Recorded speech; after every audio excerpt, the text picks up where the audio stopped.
Bom, continuando. Então, a última camada, os objetivos de aprendizagem e desenvolvimento.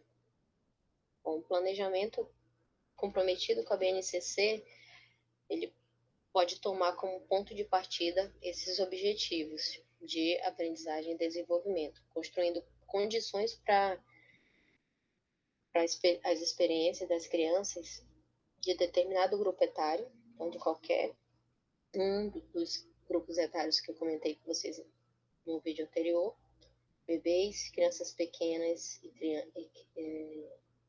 bem pequenas e crianças pequenas, tá?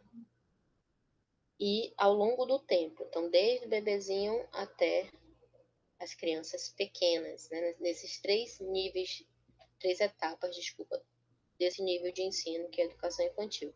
Então ele tem uma ideia de progressão, ele promove progressão das aprendizagens dessas crianças ao longo da etapa de educação infantil. Não sei se eu falo etapa, se eu falo nível, enfim, tem várias definições.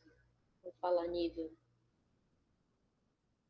Então, a BNCC, ela traz que na educação infantil as aprendizagens essenciais, elas compreendem tanto comportamentos, habilidades e conhecimentos, quanto vivências que promovem a aprendizagem e desenvolvimento nos diversos campos de experiência, sempre tomando as interações e a brincadeira como eixos estruturantes desse nível de ensino, educação infantil. Essas aprendizagens, portanto, constituem-se objetivos de aprendizagem e desenvolvimento. Nós vamos comentar agora. Então, os objetivos de aprendizagem e desenvolvimento, eles devem refletir diferentes momentos dessa construção, passando pela exploração, pela experimentação, pela apropriação e pela recriação dos objetos culturais, dos conhecimentos e das ações. Como, por exemplo, no campo corpo, gestos e movimentos, a gente consegue ver uma progressão nos objetivos. Eu trouxe aqui para vocês um exemplo, onde o bebê, né, nesse objetivo, esse primeiro objetivo aqui, para bebês de 0 a 1 ano e 6 meses, e a gente vai ver na próxima aula bem como ler esse código, a gente já falou superficialmente, mas nós vamos ver de novo. Então, nesse objetivo, movimentar as partes do corpo para imprimir corporalmente emoções, necessidades e desejos. Então, o bebê, ele tem como desafio corporal se expressar para que o próximo entenda os seus desejos, as suas vontades, né? Ele precisa aprender a controlar os seus movimentos em função das suas necessidades. E é assim que ele explora desde cedo os gestos, os sons, né? O choro, os movimentos com as mãozinhas, enfim, para chamar a atenção tanto da mãe quanto das outras pessoas que estão ao seu redor. No caso da educação infantil, o professor ou a professora. Progressivamente, para crianças pequenas, nós temos apropriar-se os gestos e movimentos da sua cultura no cuidado de si e nos jogos e brincadeiras.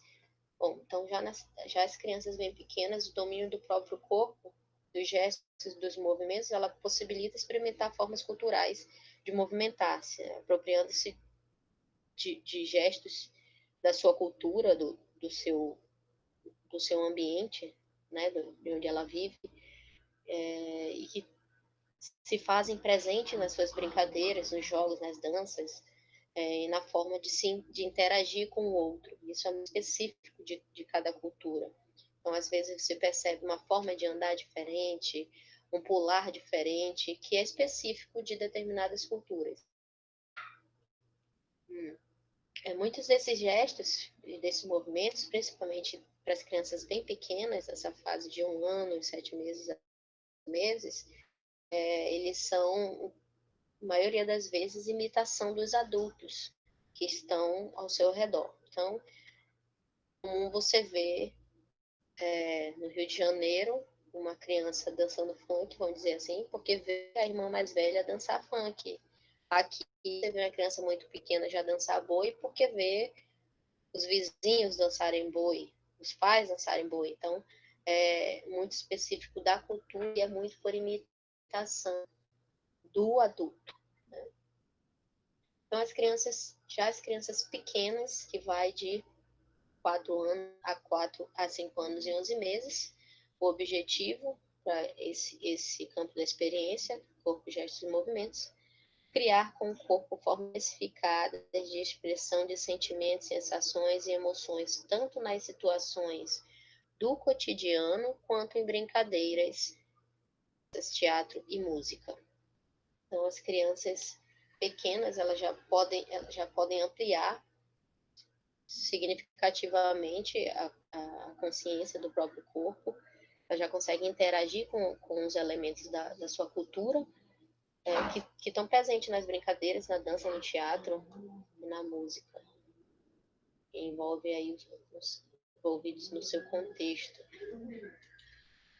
Bom, importante notar, né, que esses objetivos eles foram pensados a partir das experiências que as crianças têm, já devem ter vivenciado, e não de conteúdos das áreas de conhecimento, conteúdos engessados específicos. E por isso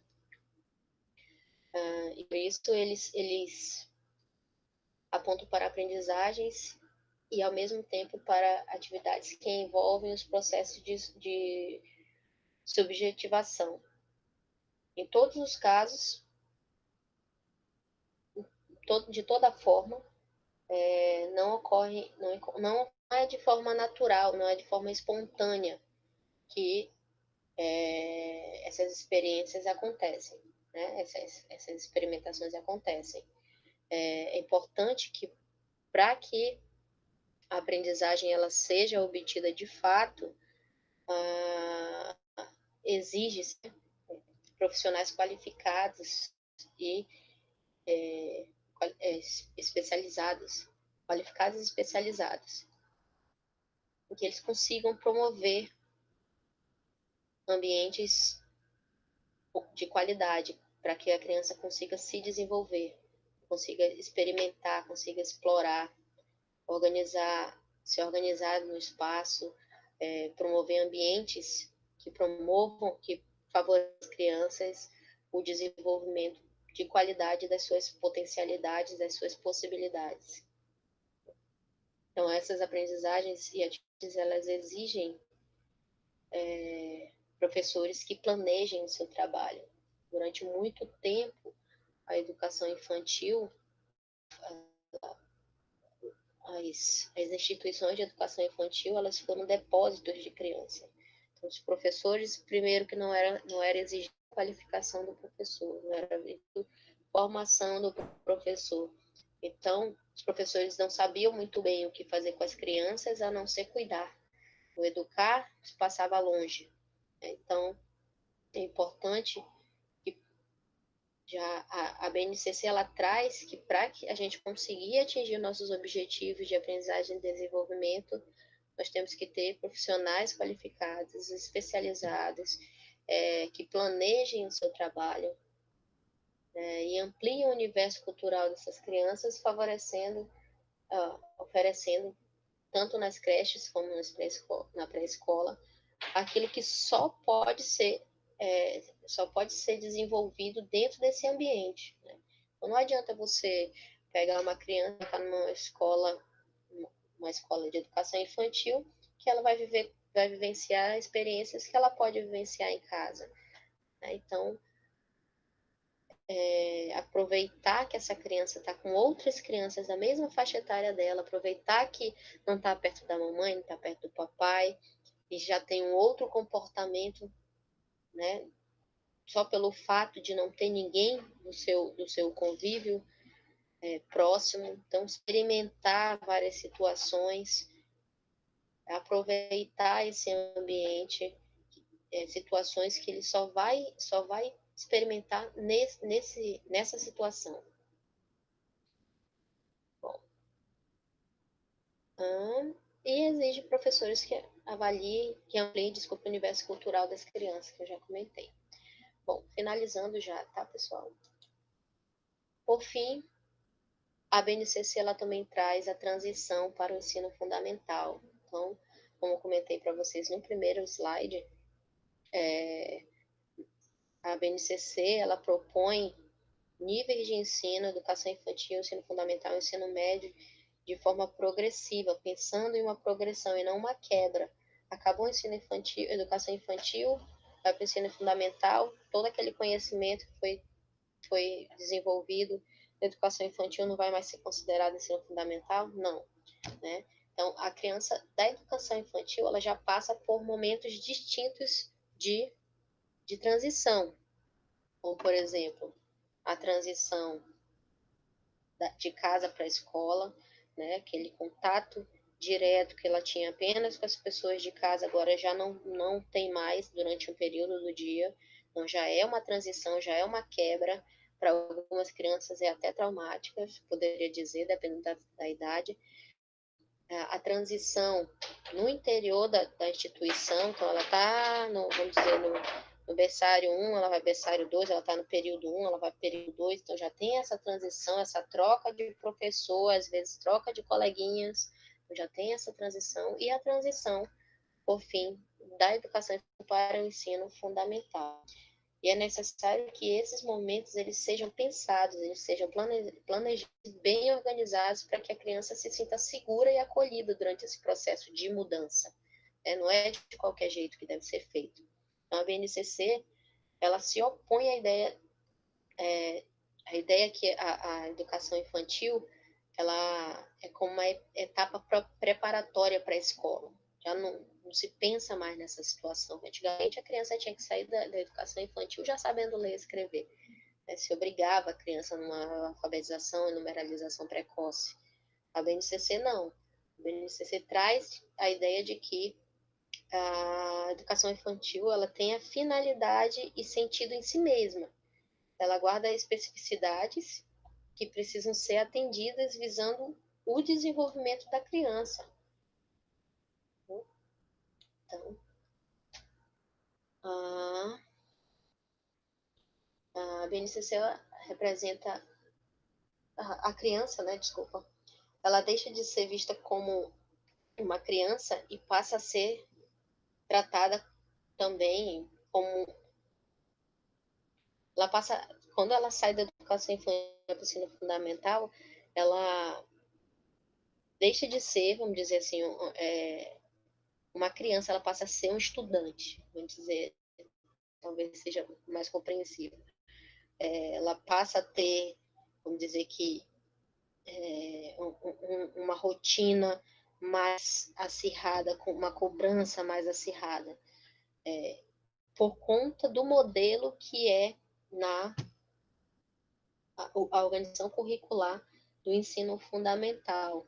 Então, por conta de a organização curricular da educação infantil ter dado aí uma mudada nessa ideia de organização curricular, a preocupação é nessa transição para que não seja um choque, não seja traumático para a criança essa transição. Né? Ela pode marcar, ela marca, na verdade, uma etapa importante do desenvolvimento da criança e ela precisa ser, as experiências da criança ela deve ser considerada. E nessa transição, espera-se que a criança ela possa realizar a síntese das aprendizagens que será sua bagagem de conhecimento, né? Seu acervo de conhecimento para conseguir prosseguir no percurso do primeiro ano, por exemplo. Então,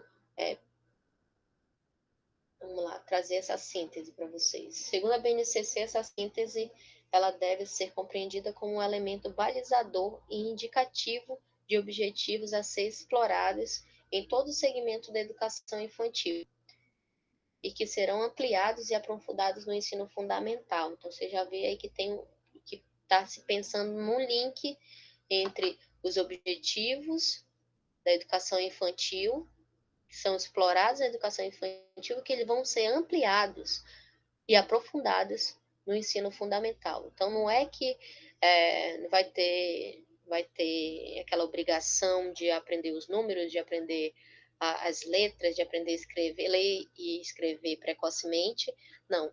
Os conhecimentos, os objetivos vão ser explorados para que a criança seja conduzida para a aprendizagem que vai ser ampliada e aprofundada no ensino fundamental, e não como condição ou pré-requisito para o acesso ao ensino fundamental. Então, não se espera que a criança saia do ensino fundamental, do ensino infantil, já sabendo tudo para inserir no ensino fundamental. E nem não é uma condição e nem um pré-requisito para essa transição. Bom, é importante assegurar em toda a passagem pela educação infantil as condições para que as crianças elas consigam se organizar, elas consigam organizar essa síntese, né, com suas próprias experiências. Então, a educação infantil ela deve pensar nisso durante todo o processo da educação infantil, a condução da criança para essa transição, e não se pensar nisso apenas quando ela já tiver lá com 5 anos, já quase para entrar no ensino fundamental. Quanto mais experientes as crianças forem, mais oportunidades elas vão ter de refletir, de fazer associações, de organizar as suas explicações sobre o mundo, sobre ela mesma, sobre os outros, sobre o conhecimento que ela está adquirindo. Então, a ideia da educação infantil é explorar todas as possibilidades que a criança tem para ela conseguir dar conta dos problemas, conseguir dar conta de situações que ela vai enfrentar no ensino fundamental. Então, há uma necessidade do trabalho conjunto entre as etapas, para que tenha um equilíbrio no momento dessa transição, de forma que a etapa seguinte ela considere o que os alunos, que as crianças, elas aprenderam e o que elas são capazes de fazer, garantindo uma continuidade do trabalho pedagógico que estava sendo realizado na educação infantil. Ela passa para o ensino fundamental com os objetivos que a base traz para o ensino fundamental, mas considerando o que a base também traz para a educação infantil. Então, a ideia é ter essa transição ela seja suave, é que ela não seja traumática. Então, para essa aula, era isso que estava planejado. Se vocês tiverem dúvidas, mandem no grupo. E para a semana que vem, para a próxima aula, desculpa, vocês terão esse exercício que eu vou mandar para vocês no grupo. Mas já dando um resuminho do que vai ser pedido. Semelhante àquele último exercício, aquele exercício que vocês fizeram, das questões e dos vídeos. Aqui tem 5 videozinhos, são pequenos, para vocês assistirem e responderem as questões. Tá bom? Beijo, pessoal. Se cuida, fiquem bem e até a próxima.